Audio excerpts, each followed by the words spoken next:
Good morning, welcome to T news. నేను నిఖత్. బులెటిన్ల ముందుగా headlines చూద్దాం.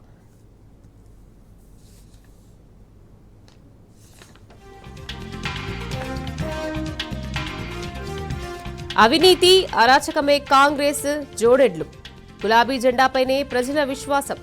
2 ఏళ్ల తర్వాత కేసీఆర్ మళ్లీ సీఎం కావడం ఖాయమన్న కేటీఆర్.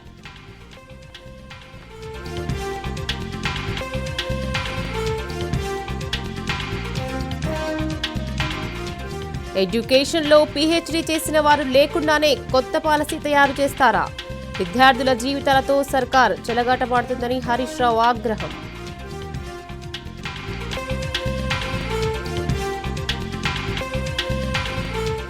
బండెడు చాకిరీ చేస్తుంటే బద్నాం చేస్తారా? విద్యా కమిషన్ సిఫార్సులపై టీచర్ల ఆగ్రహం.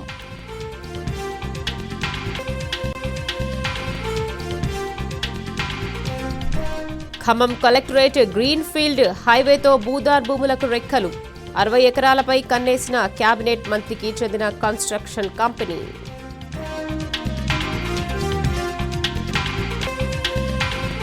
తెలంగాణ నీటి అవసరాలు తీర్చేందుకు కాళేశ్వరం ప్రాజెక్టే దిక్కైంది. లింక్ 2లో గోదావరి జలాల ఎత్తిపోతలు ప్రారంభించిన అధికారులు.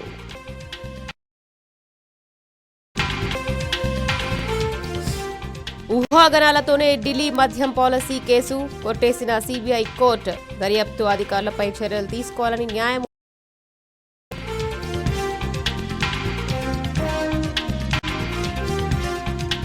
మద్యం పాలసీ కేసు రాజకీయ కల్పితమని కోర్టు తీర్పుతో రుజువైంది.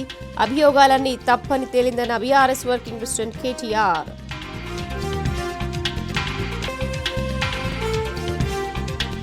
ఉత్కంఠ పోరులో న్యూజిలాండ్పై ఇంగ్లాండ్ విజయం. శ్రీలంక చేతిలో పాక్ ఓడిపోతేనే కివీస్కు సెమీస్ ఛాన్స్.